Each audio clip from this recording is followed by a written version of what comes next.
हाय दोस्तों, मैं अनिल कुमार फिर से अपने YouTube channel Anil arts classes Sitamarhi में आप लोगों का हार्दिक स्वागत करता हूं।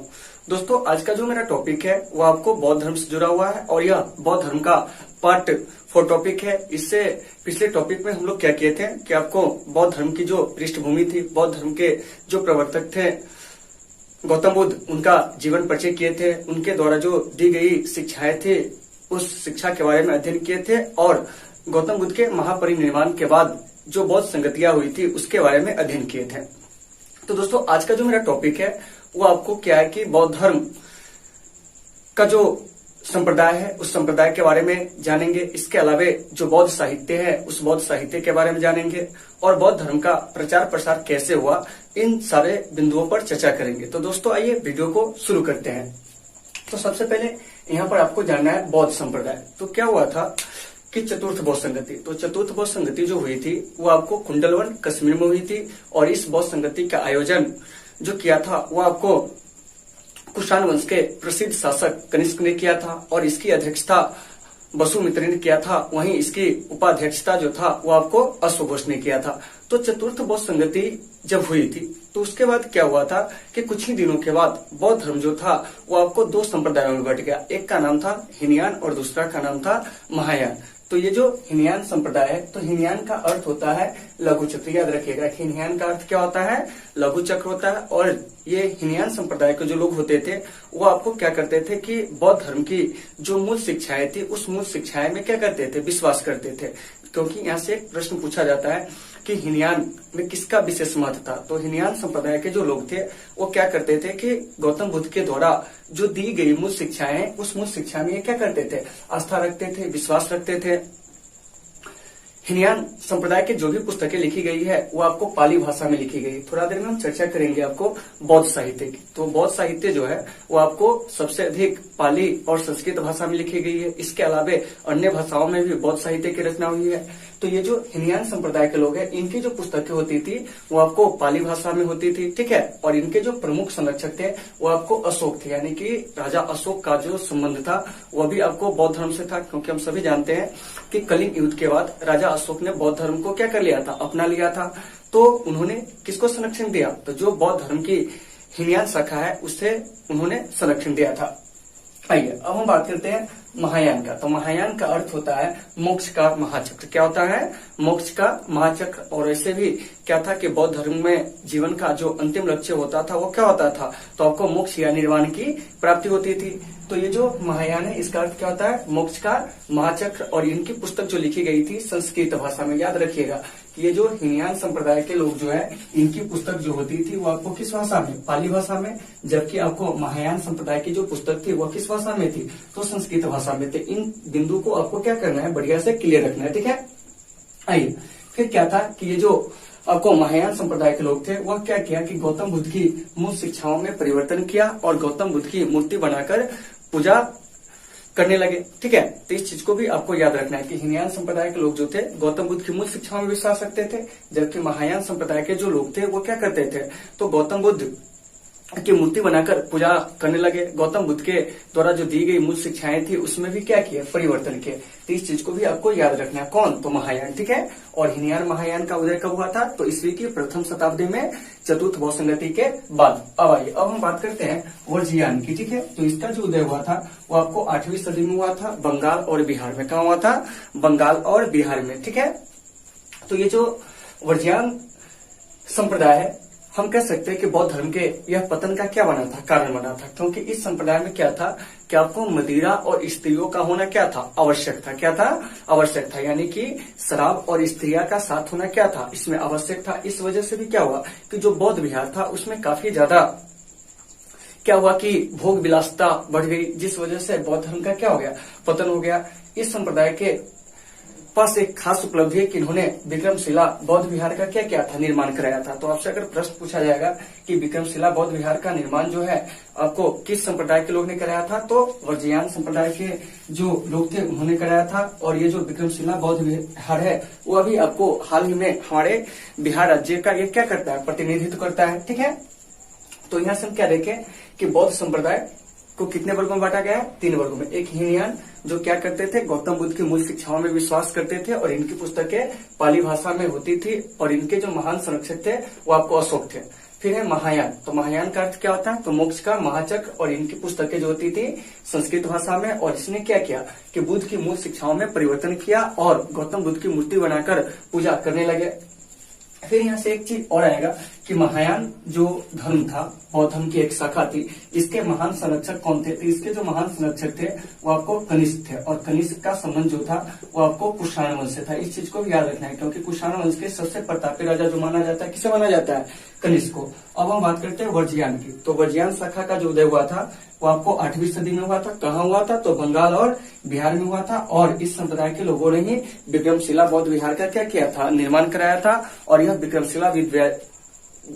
विक्रमशिला जो बौद्ध विहार है, यह अभी वर्तमान में आपको क्या करता है? बिहार राज्य का प्रतिनिधित्व करता है। आइए अब हम बात करते हैं बौद्ध साहित्य की। ठीक है, तो बौद्ध साहित्य कहने का मतलब क्या हुआ कि बौद्ध धर्म से जुड़े हुए जो साहित्य है, जो हमारे प्राचीन भारतीय इतिहास के अध्ययन के स्रोत है, उसके बारे में हम जानेंगे। तो देखिए, बौद्ध साहित्य में जो सबसे प्रमुख स्थान है वो है पिटक का। याद रखना है कि बौद्ध साहित्य में जो सबसे प्रमुख स्थान है किसका है? पिटक का है। और पिटक का अर्थ जो होता है वो आपको क्या होता है? तो टोकरी होता है। क्या होता है? टोकरी होता है। ठीक है, और ये जो पिटक लिखी गई है यह आपको पाली भाषा में लिखी गई। किस भाषा में लिखी गई है? पाली भाषा में। तो इस चीज को भी आपको याद रखना है कि पिटक किस भाषा में लिखी गई है? पाली भाषा में। और पिटक का अर्थ क्या होता है? तो टोकरी होता है। और बौद्ध धर्म में क्या है कि आपको ज्ञान की 3 टोकरी है। ठीक है, यानी कि त्रिपिटक। ठीक है, तो त्रिपिटक का अर्थ क्या हुआ? तो 3 टोकरियां। ठीक है, क्या हुआ? 3 टोकरियां।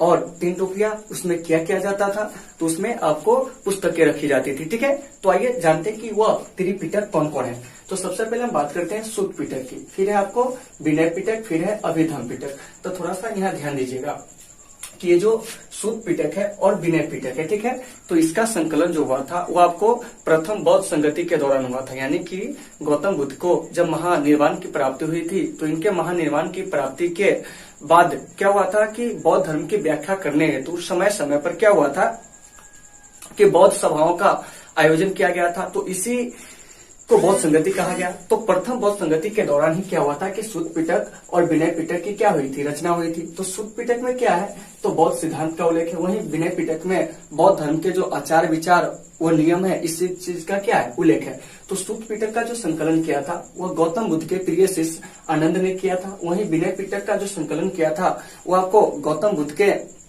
प्रिय शिष्य आपको उपाली ने किया था। ठीक है, तो यहाँ से हम क्या देखें कि त्रिपिटक कितने हैं? तो 3 है, सुत्त पिटक, विनय पिटक और अभिधम्म पिटक। सुत्त पिटक में किसकी चर्चा है? तो बौद्ध धर्म के सिद्धांत की। विनय पिटक में बौद्ध धर्म के आचार विचार व नियमों की। अभिधम्म पिटक में बौद्ध दर्शन का क्या मिलता है? उल्लेख मिलता है। तो यह क्या हुआ कि आपको बौद्ध साहित्य हुई। ठीक है, तो बौद्ध साहित्य में अब हम बात करेंगे अभिधम्म पिटक की इसका संकलन कब हुआ था। तो अभिधम्म पिटक का जो संकलन हुआ था वो आपको तृतीय बौद्ध संगति के दौरान 250 ईसा पूर्व में हुआ था। तो यहाँ से एक प्रश्न उठेगी कि तृतीय बौद्ध संगति कहाँ हुई थी? तो तृतीय बौद्ध संगति जो हुई थी वो आपको पाटलिपुत्र में हुई थी। तो थोड़ा सा इसको रिकॉल कर लीजिए। प्रथम बौद्ध संगति राजगिरी में हुई थी। द्वितीय बौद्ध संगति जो था वो आपको वैशाली में हुई थी। तृतीय बौद्ध संगति जो है वो आपको पाटलिपुत्र में हुई थी। चौथी बौद्ध संगति जो है वो आपको कुंडलवन कश्मीर में हुई थी। तो जब भी अगर 1-2 संगति के बारे में आप अध्ययन करते हैं तो चारों को एक साथ क्या कीजिए कि लेकर चलने का प्रयास कीजिए। इससे क्या होगा कि आपको काफी सारे जो पिछला टॉपिक है वो आपको रिकॉल होता रहेगा। ठीक है, आइए अब हम बात करते हैं जातक कथाएं की। तो जातक कथाएं में क्या है कि गौतम बुद्ध के पुनर्जन्म की बात कही गई। ठीक है, और यह भी आपको क्या है? एक बौद्ध साहित्य है। अब हम बात करेंगे दीपवंश और महावंश की। तो दीपवंश और महावंश ऐसे ग्रंथ है जिससे हमें क्या होती है कि श्रीलंका के इतिहास के बारे में जानकारी मिलती है। श्रीलंका जिसको हम लोग सिलोन के नाम से भी क्या करते हैं? जानते हैं। ठीक है, आइए अब हम बात करते हैं अगला ग्रंथ मिलिंद पन्हो। तो मिलिंद पन्हो जो है एक बौद्ध ग्रंथ है। तो मिलिंद पन्हो में आखिरकार है क्या? तो इसमें आपको बौद्ध जो गुरु थे नागार्जुन या नागसेन उनके द्वारा दिए गए उत्तर और आपको हिंद यूनानी शासक जो थे मिनांडर उनके द्वारा पूछे गए प्रश्नों का क्या है? संग्रह। तो थोड़ा सा यहाँ पर इसको ध्यान दीजिएगा कि मिलिंद पन्हो में वर्णन किसका है? तो देखिए मिनांडर। ठीक है, सबसे पहले आपको ये याद रखना है कि मिनांडर जो कि आपको क्या था? इंडो ग्रीक शासक था। ठीक है, और आपको नागसेन जो कि आपको बौद्ध गुरु थे। ठीक है, तो क्या हुआ था कि मीनांडर को बौद्ध धर्म के बारे में जानने की क्या हुई, जिज्ञासा हुई। जीवन क्या है, मृत्यु क्या है, इन संदर्भ में इनको जानने की काफी ज्यादा जिज्ञासा हुई। तो इन्होंने क्या हुआ कि अपने गुरु नागार्जुन या नागसेन से कुछ प्रश्न पूछे। ठीक है, तो क्या हुआ कि नागसेन ने इन प्रश्नों का उत्तर दिया। तो मिलिंद पन्हों में क्या है कि मीनांडर के द्वारा पूछे गए प्रश्न और नागार्जुन के द्वारा दिए गए प्रश्न उत्तर का क्या है, संग्रह है। नहीं तो हम कह सकते हैं कि मिलिंद पन्हों में क्या है कि मीनांडर और नागसेन के बीच हुए संवादों का क्या है, वर्णन है। ठीक है, आइए अब हम बात करते हैं अंगुत्तर निकाय की। तो देखिए अंगुत्तर निकाय क्या है कि इसका बौद्ध साहित्य में काफी प्रमुख स्थान है, क्योंकि अंगुत्तर निकाय से हमें क्या होती है कि 16 महाजन पदों के बारे में क्या होती है, जानकारी मिलती है। और इन 16 महाजन पदों का जो उदय हुआ था वो आपको 6ठी शताब्दी ईसा पूर्व में हुआ था। ठीक है, तो इन 16 महाजन पद के बारे में जो जानकारी मिलती है किससे मिलती है, अंगुत्तर निकाय से। अंगुत्तर निकाय क्या है, तो आपको बौद्ध ग्रंथ है, वहीं आपको जैन ग्रंथ भगवती सूत्र से भी क्या होती है कि हमें 16 महाजन पद के बारे में जानकारी मिलती है। अब आइए अब हम बात करते हैं बुद्ध चरित्र। तो बुद्ध चरित्र की जो रचना किए थे वो आपको अश्व घोष ने किए थे, और इसमें क्या है कि गौतम बुद्ध के जीवन चरित्र के बारे में क्या किया गया है, वर्णन किया गया या उल्लेख किया गया। इसके अलावा और भी बौद्ध साहित्य है। ठीक है, तो मुझे उम्मीद है कि ये बौद्ध साहित्य आपको आसानी से समझ में आ गई होगी। आइए अब हम बात करते हैं बौद्ध धर्म के प्रचार प्रसार व विस्तार का क्या कारण था। तो देखिए, तो सबसे पहले बौद्ध धर्म का जो प्रचार प्रसार व विस्तार हुआ उसमें सबसे पहला कारण था तत्कालीन धार्मिक स्थिति। क्योंकि 6ठी शताब्दी ईसा पूर्व में क्या हुआ था कि जो हमारा वैदिक धर्म था उस वैदिक धर्म में काफी ज्यादा क्या हो गई थी, जटिलता आ गई थी। समाज जो था इस जटिलता से काफी ज्यादा त्रस्त हो चुका था। तो ऐसे में क्या हुआ कि ये जो बौद्ध धर्म है, इस बौद्ध धर्म के जो सरल नियम था वो लोगों को अपने प्रति क्या किया, आकर्षित किया। ठीक है, तो बौद्ध धर्म के प्रचार प्रसार का जो पहला कारण था तत्कालीन धार्मिक स्थिति।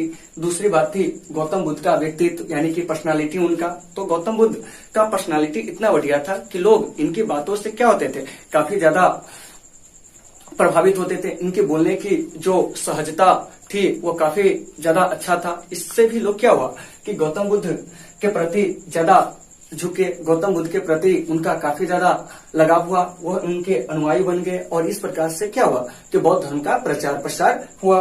फिर है सिद्धांतों की व्यवहारिकता। तो सबसे पहले क्या था कि बौद्ध धर्म में जो सिद्धांत था वो काफी क्या था कि आसान था। यानी कि बौद्ध धर्म वाले जो थे या गौतम बुद्ध जो थे, सबसे पहले क्या किए कि आपको अष्टांगिक मार्ग या मध्यम मार्ग पर बल दिए। और इस मध्यम मार्ग को अपनाना क्या था, सरल था। और इस सिद्धांत में कोई ज्यादा झंझट भी नहीं थी। इस वजह से भी क्या हुआ कि अष्टांगिक मार्ग या मध्यम मार्ग पर चलने के कारण बौद्ध धर्म का क्या हुआ, काफी ज्यादा प्रचार प्रसार हुआ। सामाजिक समानता की, ठीक है, तो क्या था कि बौद्ध धर्म में आपको क्या था कि जाति पाति का कोई स्थान नहीं था, अर्थात वो समाज के सभी वर्गों को साथ लेकर चलने में क्या रहा, सफल रहा। तो इस वजह से भी क्या हुआ कि बौद्ध धर्म का काफी ज्यादा प्रचार प्रसार व विस्तार हुआ। अब हम बात करेंगे कि प्रतिस्पर्धी धर्मों का हुआ। तो उसमें क्या था कि बौद्ध धर्म की तुलना में क्या था कि अन्य धर्म तो था लेकिन इसके जैसा सिद्धांत और व्यवहार अन्य धर्म में नहीं मिला। अब हम कहेंगे कैसे नहीं मिला, तो वैदिक धर्म जो था उसमें काफी ज्यादा कर्मकांड था, उसमें काफी ज्यादा जटिलताएं थी, जिससे समाज के जो सामान्य जनमानस थे या सामान्य लोग थे वह काफी ज्यादा क्या थे, निराश थे, काफी ज्यादा चिंतित थे। दूसरी बात कि जो जैन धर्म था, तो जैन धर्म का जो सिद्धांत था वह काफी ज्यादा क्या था, कठोर था। तो ऐसे सिद्धांत को अपनाना सबकी बस की बात थी नहीं। तो ऐसे में क्या हुआ कि वैदिक धर्म का जो जटिलता था, जैन धर्म का जो कठोर सिद्धांत था, तो इन वजहों से भी क्या हुआ कि बौद्ध धर्म का काफी ज्यादा क्या हुआ, विकास हुआ। क्योंकि बौद्ध धर्म का जो सिद्धांत था वह काफी ज्यादा क्या था, सरल था। आइए अब हम बात करते हैं जनभाषा का प्रयोग। तो गौतम बुद्ध जो अपने प्रचार प्रसार की जो भाषा यूज किया वो आपको पाली भाषा का यूज किया। यानी कि गौतम बुद्ध जो अपना उपदेश दिए वो आपको पाली भाषा में दिए। लोगों को वह जहां भी उपदेश देते थे पाली भाषा में देते थे। तो इस वजह से भी क्या हुआ कि बौद्ध धर्म का काफी ज्यादा प्रचार प्रसार हुआ। दूसरी बात है कि बौद्ध संघ का भी योगदान रहा। अब हम बात करते हैं कि सर बौद्ध संघ का योगदान कैसे रहा। तो क्या हुआ था कि आपको गौतम बुद्ध जब सारनाथ में क्या हुआ थे कि प्रथम उपदेश दिए थे, यानी कि धर्म चक्र प्रवर्तन जिसको कहा जाता है। तो धर्म चक्र प्रवर्तन के बाद इन्होंने क्या किए थे कि अपने साथ तपस्या कर रहे 5 ब्राह्मणों को ही इन्होंने क्या किया था, प्रथम उपदेश दिए। और इन्हीं के साथ मिलकर इन्होंने क्या किया था कि बौद्ध संघ का गठन किया था। और बौद्ध संघ के जो नियम थे वो आपको गणतंत्र गणतंत्रात्मक प्रणाली पर आधारित था, अर्थात इसमें किसी भी प्रकार का कोई भेदभाव नहीं था। इसमें सारे चीजों का जो निर्णय लिया जाता था वो सबों के मन से लिया जाता था। तो इस वजह से भी क्या हुआ कि आपको बौद्ध धर्म का काफी ज्यादा क्या हुआ, प्रचार प्रसार हुआ। यानी कि हम कह सकते हैं कि बौद्ध धर्म का या बौद्ध संघ का जो गणतंत्रात्मक प्रणाली थी, उस गणतंत्रात्मक प्रणाली में भी क्या हुआ कि बौद्ध धर्म के प्रचार प्रसार में काफी ज्यादा क्या हुआ, अहम भूमिका निभाई। इसके अलावा राजकीय संरक्षण, तो अशोक, कनिष्क, हर्षवर्धन, प्रघोत, बिंबिसार ऐसे बहुत सारे शासक हुए, जिसके वजह से क्या हुआ कि जैन धर्म का काफी ज्यादा प्रचार प्रसार हुआ, क्योंकि इन शासकों ने क्या हुआ कि बौद्ध धर्म को काफी ज्यादा क्या किया, संरक्षण प्रदान किया। तो दोस्तों मुझे उम्मीद है कि आज का ये जो टॉपिक था बौद्ध संप्रदाय, इसके अलावा बौद्ध साहित्य और आपको बौद्ध धर्म के प्रचार प्रसार व विस्तार का कारण, ये आपको समझ में आ गई होगी। अगर आपको इस टॉपिक से किसी प्रकार की कोई समस्या होती है तो आप हमें कमेंट करके बताएं, हम आपकी हर समस्या का समाधान करने का प्रयास करेंगे। और हाँ दोस्तों, अगर आपको ये वीडियो अच्छी लगती है तो प्लीज लाइक, शेयर और सब्सक्राइब जरूर करें। तो दोस्तों आज की इस क्लास को हम यहीं पे समाप्त करते हैं, फिर मिलते हैं अगले क्लास में। जब तक के लिए आप सबों से सुविधा, take care all of you.